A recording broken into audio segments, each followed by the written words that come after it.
Bonjour à tous, nous allons continuer notre bien-aimée feuille de TD d'algèbre linéaire, toujours sur la représentation matricielle, avec aujourd'hui l'exercice numéro 70, où nous allons considérer une certaine matrice de taille 3, présentée ici, la matrice A, qui représente un endomorphisme de R3 dans la base canonique.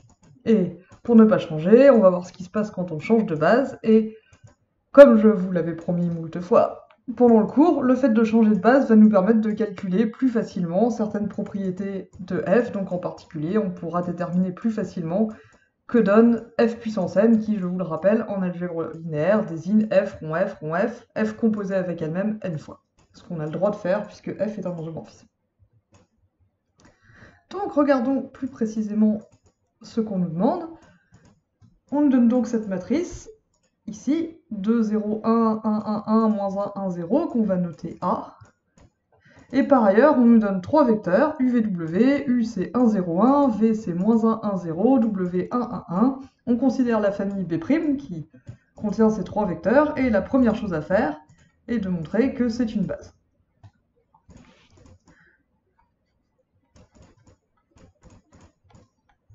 Et après, vous ne serez pas surpris d'apprendre qu'on va exprimer la matrice de F dans cette nouvelle base. Remarquons que puisque B' est une famille à 3 vecteurs dans R3 qui est de dimension 3, il suffit en fait de montrer que B' est une famille libre. Ou génératrice, mais en général libre est plus facile, puisqu'il suffit de résoudre un petit système, comme on aime bien. Et donc on va faire ça. Donc on va se donner trois scalaires, alpha, bêta, gamma, tels que alpha u plus bêta v plus gamma w égale 0. Et on va montrer que dans ce cas-là, on a forcément alpha, bêta et gamma qui sont tous nuls. Or, alpha u plus bêta v plus gamma w égale 0, ça nous dit alpha fois 1, 0, 1 plus bêta fois moins 1, 1, 0 plus gamma fois 1, 1, 1 égale 0, 0, 0. Ce qu'on peut réécrire, vous commencez à avoir l'habitude, sous forme de système. Donc on va avoir alpha moins bêta plus gamma égale 0. Bêta plus gamma égale 0. Et alpha plus 0 bêta plus gamma, donc alpha plus gamma, égale 0. Et donc là, qu'est-ce qu'on obtient? Donc d'un coup de pivot de Gauss, on peut faire la ligne 3 qui devient la ligne 3 moins la ligne 1, donc on soustrait la première ligne à la deuxième, à la troisième pour se débarrasser des alpha, ce qui nous donne alpha moins bêta plus gamma égale 0, bêta plus gamma égale 0, et donc ici on récupère plus bêta moins gamma, donc simplement bêta égale 0. Et bien là c'est facile, il suffit de remonter, on obtient donc pas. La dernière ligne nous dit déjà que bêta est nul. La deuxième ligne nous dit que gamma est aussi nul, et du coup sur la première, il ne reste plus que alpha tout seul tout triste, qui vaut aussi 0. Donc la famille B' est bien une famille libre, et donc c'est une base de R3.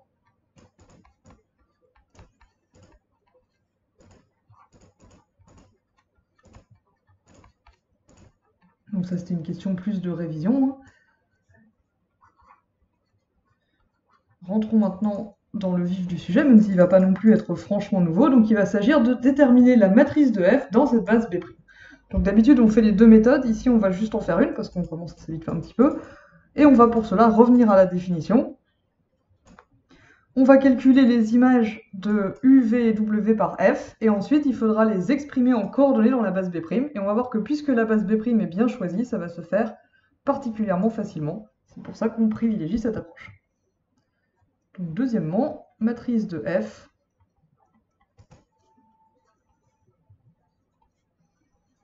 dans la base B'.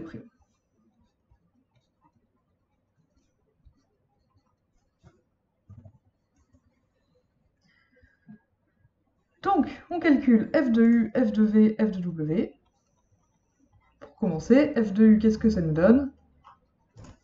F de u, c'est donc f de, de 1, 0, 1.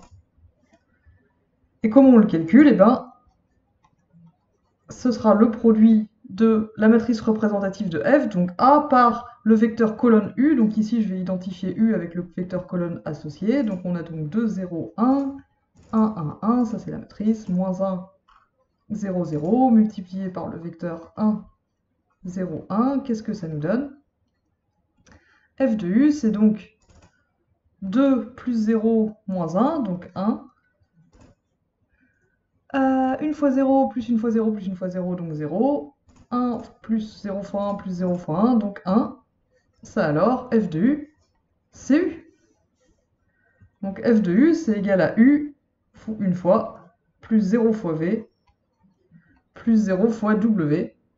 Donc la première colonne de la matrice de f dans la base B' qu'on cherche, ça va être 1, 0, 0. Voilà qui est encourageant. F de v, du coup, ça va être le produit de cette matrice A par le vecteur v. Donc la matrice A, elle n'a pas changé, hein, c'est toujours la même. On peut toujours compter sur la matrice A. Et v, c'est le vecteur moins 1, 1, 0. Alors lui, qu'est-ce qu'il nous dit? Ça nous fait moins 2 plus 1 plus 0, donc moins 1. C'est pour ça que ça va donner v quand même. Moins 1 fois 0 plus 1 fois 1 plus 0 fois 0, ça fait 1. Ça a l'air vachement bien parti pour que ça leur donne v. Moins 1 plus 1 qui fait 0, plus 0 fois 0, ça fait encore 0. Et bien devinez quoi, f de v, c'est v. Décidément, f ne fait pas grand-chose sur cette base. Donc en d'autres termes, f de v, c'est 0 fois u plus 1 fois v plus 0 fois w. Donc la deuxième colonne de la matrice de f dans la base B', ça va être 0, 1, 0. On finirait presque par croire que la matrice de f dans la base B', ça va être identité. Mais en fait, c'est pas possible et on le sait déjà. Réfléchissez-y. C'est un rapport avec la formule de changement de base. Si la matrice était identité, alors elle serait identité dans toute base. Donc il ne reste plus que W pour nous sauver de la contradiction. A fois W, donc c'est toujours notre matrice A fois le vecteur, cette fois 1, 1, 1. Qu'est-ce qui donne celui-là? Donc on a 2 plus 1 moins 1, donc 2. 0 plus 1 plus 0, 1. Et 1 plus 1 plus 0, à nouveau 2. Alors, c'est pas W. Mais ce qu'on peut voir, c'est que c'est 1, 1, 1 plus 1, 0, 1. Donc en fait, c'est U plus W. Autrement dit, c'est 1 fois U plus 0 fois V plus 1 fois W. Donc la dernière colonne de la matrice de F dans la base B', c'est 1, 0, 1. Donc au total, on a obtenu que la matrice de F dans la base B', c'est cette sympathique matrice 1, 0, 0, 0, 1, 0, 1, 0, 1. Fort bien, elle est effectivement plus simple a priori que la matrice A, triangulaire supérieure avec que des 1 et des 0, fort sympathique. Et donc à la troisième question, on nous demande de calculer la matrice de f puissance n dans B. Donc pas dans B', dans B. Donc autrement dit, on nous demande de calculer A puissance n. Par la formule de composition, que je devrais plutôt appeler la formule qui fait le lien entre les composés d'application linéaire, et en particulier les itérés d'application linéaire et le produit matriciel. On sait que, donc on a, que la matrice de f puissance n dans la base B, c'est la matrice de f dans la base B, le tout à la puissance n, donc c'est A puissance n. Or, A, comme on l'a déjà dit, sans vouloir être vexant, elle est moche. Et si on essaie de calculer ses puissances, donc vous pouvez essayer de calculer A carré, A au cube, voir si vous observez un schéma qui expliquerait ce qui se passe, que vous pourrez ensuite essayer de prouver par récurrence, donc ça c'est une façon de faire. Mais après tout, on vient juste de nous demander de calculer la matrice de f dans une autre base, donc il y a de fortes chances qu'il soit plus simple en fait d'utiliser ça. Or, par la formule de changement de base, on peut écrire que on peut réexprimer A en fonction de la matrice de f dans la base B' qu'on vient de trouver et des matrices de passage de B à B'. Par la formule de changement de base, A, c'est-à-dire la matrice de f dans la base canonique, la base B, c'est égal à la matrice de passage de B à B', c'est-à-dire la matrice de passage de B' à B inverse, fois la matrice qu'on vient de trouver, la matrice de f dans la base B', fois la matrice de passage de B' à B.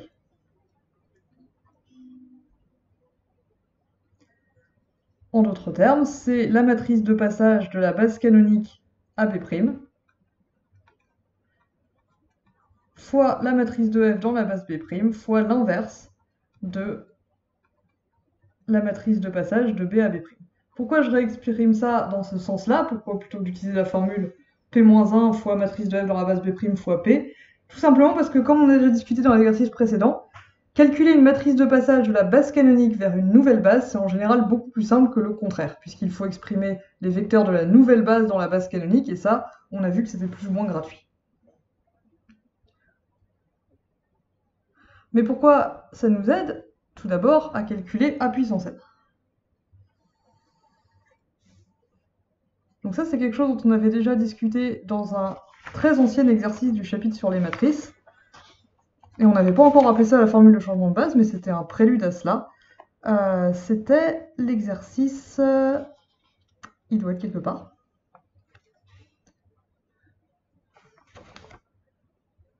L'exercice 19. Dans l'exercice 19, celui qui a aussi expliqué le rapport avec les suites, on avait déjà abordé ce point-là, mais reprenons. Donc A puissance n, du coup, c'est qui? A puissance n, donc pour le faire proprement, il faudrait le faire par récurrence, mais A puissance n, du coup, bah, c'est A fois A, n fois, jusqu'ici, on ne s'est pas foulé. Donc le produit matriciel de A par elle-même, n fois. Et A, on a dit que c'était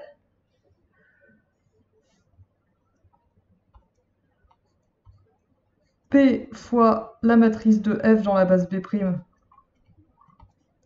fois P-1, où P c'est la matrice de passage de B à B', fois, eh ben, la même, hein, c'est toujours A, f V', P-1, patati patata, fois P fois la matrice de f dans la base B', fois P-1. Et tout ça, n fois. Et pourquoi ça nous arrange? Parce que si vous vous rappelez du tout premier chapitre qu'on a fait, au début de l'année, sur les matrices, on a parlé des propriétés du produit matriciel, et on avait dit qu'en fait, s'il y avait des parenthèses qui apparaissaient dans un produit de 3 ou plus matrices, en fait, on pouvait les remettre dans l'ordre qu'on voulait. Le produit de matrice, on le fait dans l'ordre qu'on veut. Donc en fait, là, je peux enlever les parenthèses. Elles jouent aucun rôle dans le produit matriciel. Mais qu'est-ce qui se passe si j'enlève les parenthèses? C'est pas que je vois qu'en fait j'ai P fois la matrice de f dans la base B', fois P-1 fois P, fois la matrice de f dans la base B', fois P-1 fois P, etc., etc. Vous commencez à me voir venir parce que P-1 fois P, ça fait identité.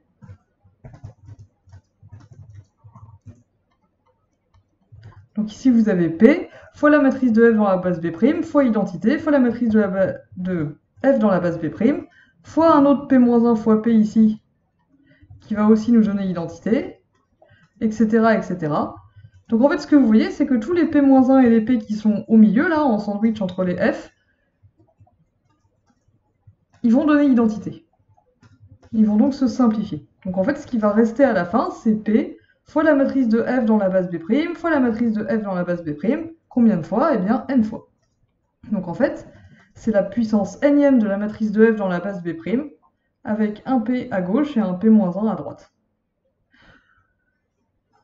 Et donc, si jamais il s'avérait, pour une raison ou pour une autre, être plus simple de calculer la puissance nème de la matrice de f dans la base B' plutôt que dans la base B, plutôt que la puissance n de A, donc, et bien cette formule nous permettrait de passer de l'un à l'autre. Donc nous, on veut A puissance n, et là, on l'a exprimé en fonction d'une matrice de passage qu'on va pouvoir calculer, et d'une matrice dont on va voir qu'il est plus simple de calculer ses puissances, puisqu'elle est triangulaire supérieure avec que des 1 et des 0, donc c'est assez facile de multiplier avec. Il nous reste quand même à savoir qui sont P et P-1. P, donc on a dit, c'est la matrice de passage de la base canonique à la base B', et on l'obtient, vous le savez, en exprimant les vecteurs de la base B' dans la base canonique. Or, les vecteurs de la base B' exprimés dans la base canonique, c'est la même chose que les vecteurs de la base B' tout court. Donc on les met en colonne. On a ici le vecteur U en colonne, le premier vecteur de B', 1, 0, 1. Le vecteur V en colonne, 1, 1, 0. Et le vecteur W en colonne, 1, 1, 1. Il nous reste donc à calculer P-1 et la puissance Pn de la matrice de f dans la base B' qu'on avait déjà obtenue. Donc par exemple, commençons par calculer P-1, par exemple avec la méthode de Gauss. Comme on voit, la matrice P est elle-même assez creuse, donc on ne devrait pas y passer la nuit.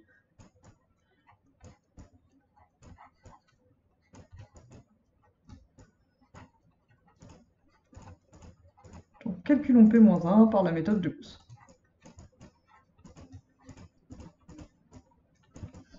Pour ça, je vais décaler un peu ma tête de façon à avoir plus de place. Et vous vous rappelez la méthode de Gauss, en quoi consiste-t-elle? On va mettre... Pardon, hop là, qu'est-ce que j'ai fait? Tout va bien, il est revenu. On va mettre la matrice P à gauche, donc 1, 1, 1, moins 1, 1, 0, 1, 1, 1, 0, 1. On trace un joli trait. Et on met la matrice identité à droite, 1, 0, 0, 0, 1, 0, 0, 0, 1. Et par des opérations élémentaires, on va essayer de se ramener à identité du côté gauche. Et ce qui apparaîtra alors du côté droit, eh bien ce sera l'inverse.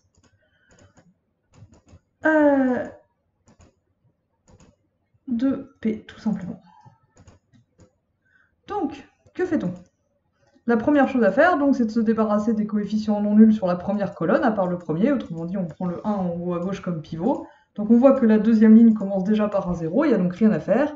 Et pour la troisième ligne, on va lui soustraire la première pour se débarrasser du 1 en bas à gauche. Donc ça nous dit L3 devient L3 moins L1.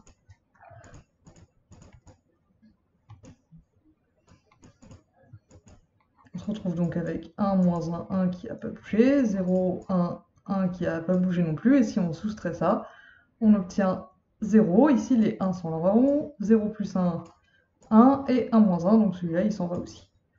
Et si on fait la même opération sur la matrice identité, on obtient 0, donc les deux premières lignes ne changent pas, et comme on a soustrait la première à la dernière, on a en dernier moins 1, 0. Fort bien, que fait-on maintenant? Donc pour se débarrasser, on passe le coefficient sur la deuxième colonne, donc on veut garder le 1 en plein milieu là comme pivot, et s'en servir pour se débarrasser du 1 qui est juste en dessous sur la troisième ligne. Donc pour ça, L3, on va lui soustraire la deuxième ligne cette fois. Ce qui nous donne 1, moins 1, 1, 0, 1, 1, 0, 0, moins 1. Et si on répercute ceci sur la matrice identité, on obtient moins 1, 1 comme dernière ligne. C'est un peu dommage, il faut que je change de page. Donc je vais réécrire ça ici. Redécaler ça, voilà. Et donc j'en étais à l'étape où on avait une matrice triangulaire. Donc à gauche, j'avais 1, moins 1, 1, 0, 1, 1, je crois, c'est ça. 0, 0, moins 1. Et à droite, les deux premières lignes n'avaient pas bougé. Et en bas, j'avais du moins 1, moins 1, 1. Donc reprenons d'ici. On voit que ici, la première chose à faire est de multiplier cette ligne-là par moins 1, de façon à ici faire apparaître un plus 1. Et si on fait la même chose ici, on a plus 1, moins 1. Donc maintenant, on a bien une matrice triangulaire supérieure avec que des 1 sur la diagonale et il n'y a plus qu'à remonter. Donc pour ça, on va soustraire la troisième ligne à la deuxième et à la première.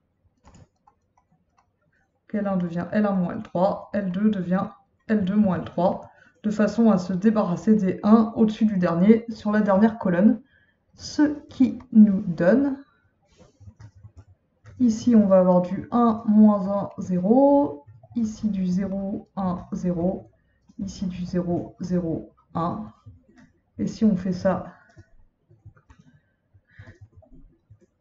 de l'autre côté, on obtient donc 0, moins 1, 1, ici, et là, si je soustrais celle-ci, là, j'obtiens du moins 1, là, ça va nous faire un 0 du coup, et là, ça va faire 0 moins 1, ça fait plus 1, si je ne fais pas d'erreur de site. Je suis perturbé par mes propres petits pouces bleus, là. D'ailleurs, mettez des pouces bleus. Je suis désolée. Ensuite, il ne nous reste plus, dernière opération, qu'à soustraire la deuxième ligne à la première. Donc L1 devient L1 moins L2. Ce qui nous tue le dernier coefficient qui nous sépare de l'identité. Et là, c'est le triomphe, puisqu'à gauche, on obtient la matrice identité. Et à droite, on obtient du coup P-1, qui était ce qu'on cherchait depuis le début.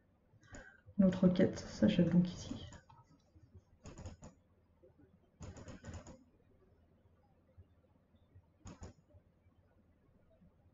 Donc ici, je me retrouve avec du moins 1. Non, 1, moins 1. Qu'est-ce que j'ai fait? Plus L2. Il faut que j'additionne L2 parce que c'est un moins 1 ici, pardon. Donc il ne faut pas que je soustrais la deuxième ligne à la première. Il faut que je l'ajoute pour me débarrasser du moins 1 qui reste là. Et du coup, ça me fait... Donc j'additionne ça, moins 1 et 2. Ok, très bien. Et les deux dernières lignes n'ont pas bougé. C'est toujours moins 1, 0, 1 et 1, 1, moins 1. Et ça, je sais que c'est la matrice P-1, où P, c'est toujours la matrice de passage de B à B'.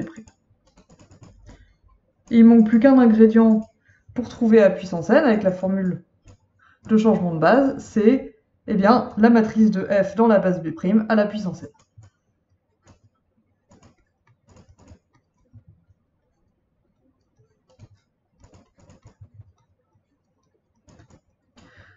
Donc pour aborder le problème, on va faire ce qu'on fait toujours. On va calculer cette matrice à laquelle j'aurais dû donner un nom au carré, au cube, et on va voir si on voit apparaître quelque chose. Donc rappelons-nous que c'est la matrice 1, 0, 1, 0, 1, 0, 0, 0, 1.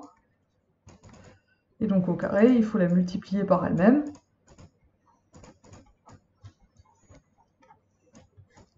Et ça, qu'est-ce que ça donne? Donc 1 plus 0 plus 0, 1, 0, 0, 0, 0, 1 plus 2, 0, 0 fois 0 plus 1 fois 1 plus 0 fois 0, ça fait 1.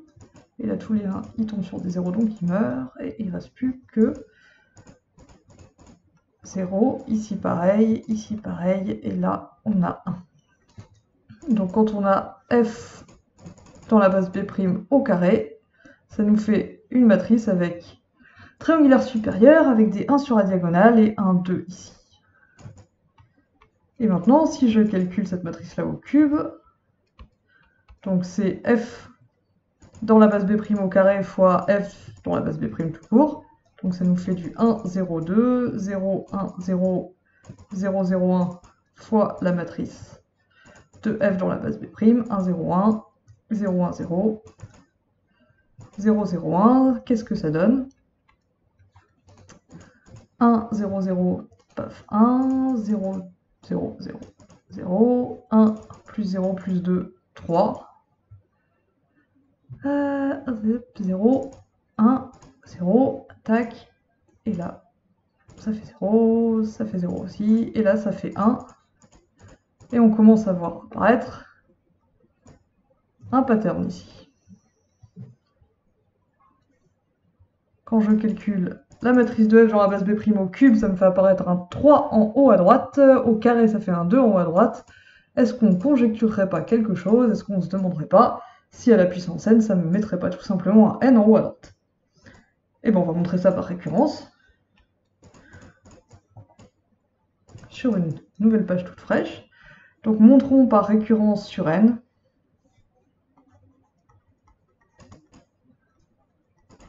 Comme je vous avais dit, c'est plus facile à calculer que la matrice A puissance n directement. Et on voit beaucoup plus facilement apparaître une régularité ici, quelque chose qui se répète, qui a l'air quand même de bien fonctionner.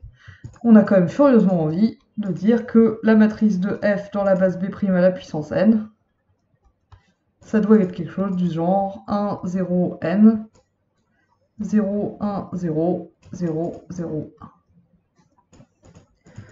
Donc déjà, ça marche pour n égale 1. Initialisation. Pour n égale 1, on a bien matrice de f dans la base b' à la puissance 1, c'est-à-dire juste matrice de f dans la base b', c'était comme on l'a calculé à la question 2, 1, 0, 1, 0, 1, 0, 0, 0, 1. Maintenant, il va s'agir de passer de k à k plus 1, donc on suppose que notre hypothèse est vraie au rang k, c'est-à-dire on suppose que au rang k, la matrice de f dans la base b' puissance k, ça nous fait bien du 1, 0, k, 0, 1, 0, 0, 0, 1.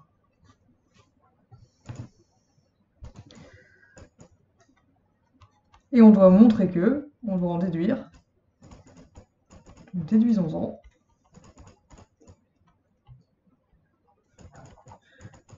que c'est vrai au rang k plus 1, autrement dit que la matrice de f dans la base b' puissance k plus 1, c'est 1, 0, k plus 1, 0, 1, 0, 0, 0, 1. Or, la matrice de f dans la base b' puissance k plus 1, c'est la matrice de f dans la base b' puissance k fois la matrice de f dans la base b' tout court.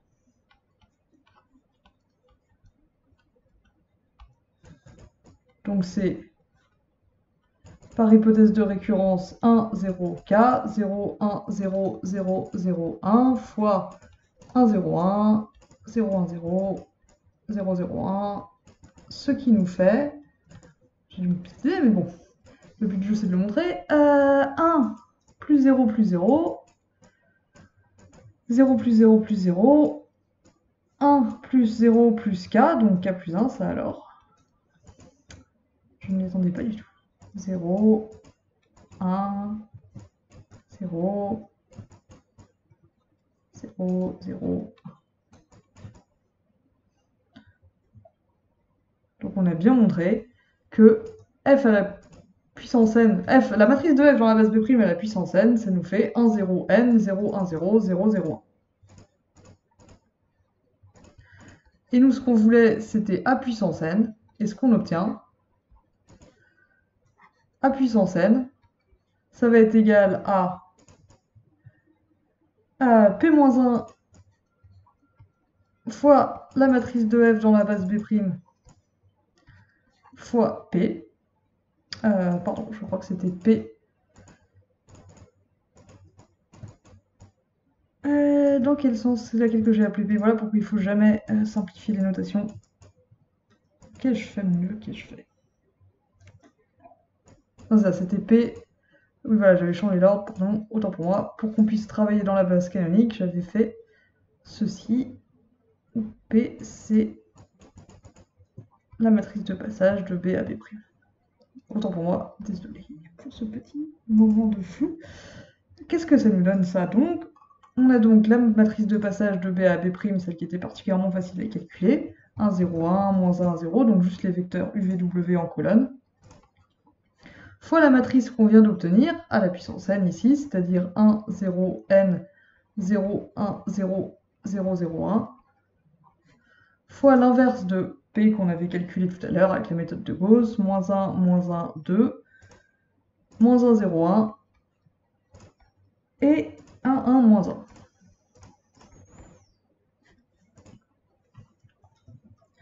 Donc calculons déjà ce premier produit. Donc là, ça nous fait du 1, moins 1, n plus 0 fois moins 1 plus 1, ça nous fait du n plus 1, 0, 0 plus 1 plus 0, donc 1, n fois 0 plus 1 fois 0 plus 1 fois 1, donc n vaut 1, et le dernier, 1, 0, n plus 1. Il nous reste à multiplier ça par la matrice P-1, moins 1, moins 1, 2, moins 1, 0, 1, 1, 1, moins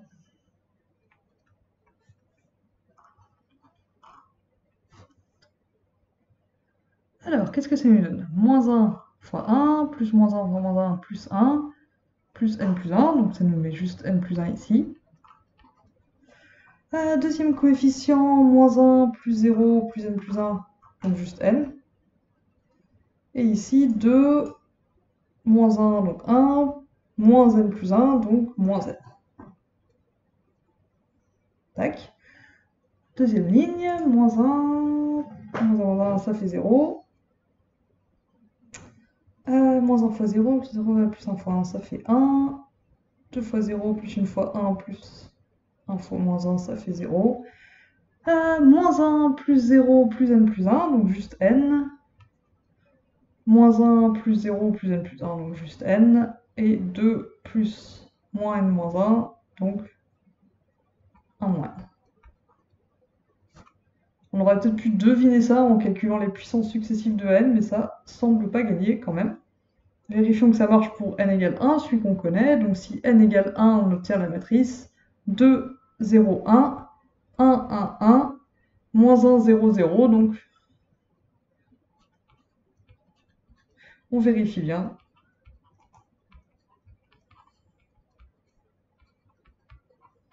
Que pour n égale 1, on récupère 1.